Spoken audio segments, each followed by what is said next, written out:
রোশনাই ধারাবাহিকের আজকের পর্বের শুরুতেই দেখা যায় আরণ্যক গরিমাকে খুব যত্ন করে হাঁটানো প্র্যাকটিস করাচ্ছে। গরিমার পায়ে খুব ব্যথা, তাই তো সে কান্নাকাটি শুরু করে। বলে, আরণ্যক তুমি কি চাও বলো তো?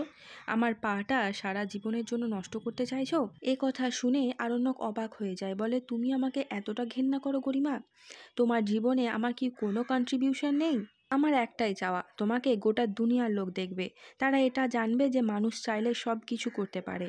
এত বড় একটা যুদ্ধ জয় করে তুমি যদি নাচতে পারো, তুমি যদি কামব্যাক করতে পারো, তাহলে মানুষ পারে না এমন কোনো কথাই হতে পারে না। গরিমাকে মোটিভেট করলে গরিমা এক পা করে হাঁটতে শুরু করে। এদিকে দেখা যায় সকল পার্টিসিপেন্ট একে একে তাদের ডান্স কমপ্লিট করে। রোশনাই এসে তার গুরুজিকে প্রণাম করে বলে, গুরুজি, আপনার ওই স্পেশাল চাটা বানিয়ে আনবো? গুরুজি বলে, ধুর বোকা মেয়ে, আমি কি তোমাকে এখানে চা বানানোর জন্য নিয়ে এসেছি? যাও ওখানে বাকি স্টুডেন্টদের সঙ্গে গিয়ে বসো। একটু পরেই বিজয়ীর নাম ঘোষণা করা হবে। আমরা রেজাল্ট জেনে তবেই একসঙ্গে ফিরবো। এখানে এই গুরুজিটা অতীতের কিছু কথা ভাবে, যেখানে আরণ্যক বলছে, আমি সুরঙ্গমা মুখার্জির ভাবি জামাই হতে পারি, গরিমাকে বিয়ে করতে পারি, তাই বলে রোশনাইয়ের সঙ্গে কোনো অন্যায় আমি সহ্য করব না। গুরুজি মনে মনে ভাবে, এখানে রোশনাই একাই আছে নাকি ওই ছেলেটাও এখানে রয়েছে? তবে যতদূর খবর আছে, সুরঙ্গমার মেয়ের সঙ্গে নাকি ছেলেটার বিয়ে হয়ে গেছে।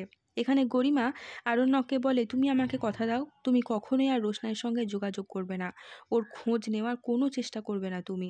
আরণ্যক বলে, আমরা দুজন এখন হাজব্যান্ড ওয়াইফ, ওর ব্যাপারে কথা নাই বা বললাম। ও এখান থেকে চলে গেছে, ও ওর মতো করে ভালো থাকুক, নিরাপদে থাকুক, ও সুস্থ থাকুক। গরিমা বলে, ও নিরাপদে থাকুক কিংবা বিপদে থাকুক, তুমি ওর সঙ্গে যোগাযোগ করবে না, তুমি আমাকে কথা দাও। আরণ্যক বলে, আচ্ছা ঠিক আছে, তাই হবে। তবে তুমি আমাকে কথা দাও যে এখন তুমি সবটা দিয়ে পারফরমেন্স করবে, সবার সামনে গোটা দুনিয়াকে দেখাবে যে হ্যাঁ তুমি পারো, আর এই নাচের মধ্যেই তোমার কামব্যাক হবে।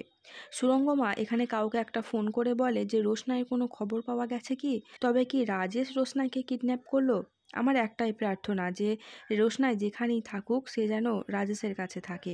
সুরঙ্গমার ফোনের এই কনভারসেশন শুনে ফেলে গরিমার বাবা। খুব রেগে যায় সুরঙ্গমার ওপর। বলে, তোমার সুবুদ্ধি আর কবে হবে? নিজের মান সম্মান ডুবিয়েও এখনো ওই মেয়েটার ক্ষতি চেয়ে যাচ্ছ। আজকে ও যদি চাইতো তুমি এতক্ষণে জেলে বসে থাকতে। এদিকে দেখতে দেখতে সকলের নাচ শেষ হয়ে যায়। সময় হয়ে আসে বিজেতার নাম ঘোষণা করার। 5 জনকে স্টেজে ডেকে নেওয়া হয়। বলে, এই 5 জনের মধ্যে একজনের নাম সিলেক্ট করা হয়েছে, যে যাবে পরের রাউন্ডে। আর এখানেই শেষ হয় আজকের পর্বটি। যদি এমনই বিভিন্ন ধারাবাহিকের আপডেট সবার আগে জানতে চান, তাহলে চ্যানেলটিকে সাবস্ক্রাইব করে সঙ্গে থাকুন। দেখা হচ্ছে খুব শীঘ্র নতুন কোনো একটা ভিডিওর সঙ্গে।